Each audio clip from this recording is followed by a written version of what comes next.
lesson 3, we're going to go over some different cables and connectors that you will find setting up a sound system. The first and most common one is our XLR. An XLR is what we use to plug in a microphone as well as most often speakers to a mixer. There are 3 connection points on an XLR. You have 3 prongs on one side and 3 holes on the other. And in the industry, this is called a male end and a female end. And that's important to know sometimes when you're running a cable, just to know which end plugs into which end on a speaker. We'll look at that when we go through and set up a full sound system. Because an XLR cable has those 3 connection points, it's what we call a balanced cable.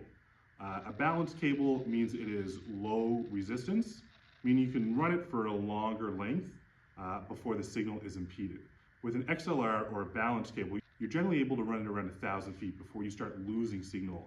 Also on a balanced cable, one of your 3 connections is a ground, and the other 2 cables is what carries the signal.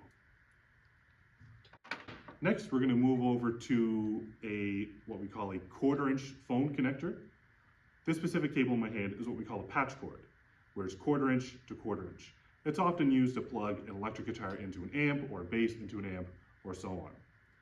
This cable is unbalanced, and if you look really closely, you can see one plastic ring right there. So you have your tip and your sleeve. So you only have 2 connection points. You have a ground and the one to send your signal. An unbalanced cable is high resistance or high impedance, meaning you can only run it around 50 feet before you start losing signal.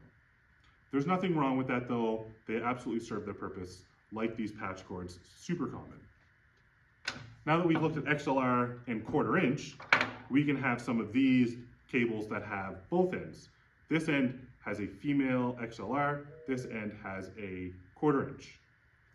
This cable here has a male XLR to 1/4-inch.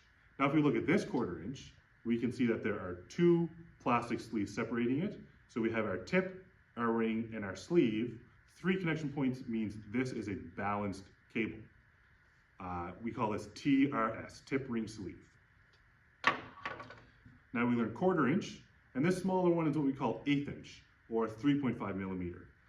People often refer to this as like an aux cord, which is fine, but in our world, aux cord or auxiliary cable is really any of these can be referred to as that. So if we want to be specific, this is a 1/8-inch jack. And once again, this is TRS, tip, ring, sleeve, a balanced cable. On the other end of this cord, we have what we call RCA connectors. Most common found in home AV, home audiovisual DVD players, older video game consoles. Not as common anymore, but certainly have their place. These cables are unbalanced. There's only 2 connection points in them, a ground and our signal. And we often have them in pairs, white and red for audio. We have our left and right signal. Sometimes they're found in trios, where the other one is yellow, and that sends our video signal when we have an audio and video signal be transmitted. For just audio signal though, this 1/8-inch to 2 RCAs is really common. I use it a lot here at my school. If we have a sound system set up and we want to plug a computer or a phone with music or any other device like that in, this is the most common cable. When we set up our sound system, we'll look at how to plug these in and how to work these as well. So this is by no means every cable and connection that you will see. These are the most commonly used ones and ones that you will most likely buy and build a collection of.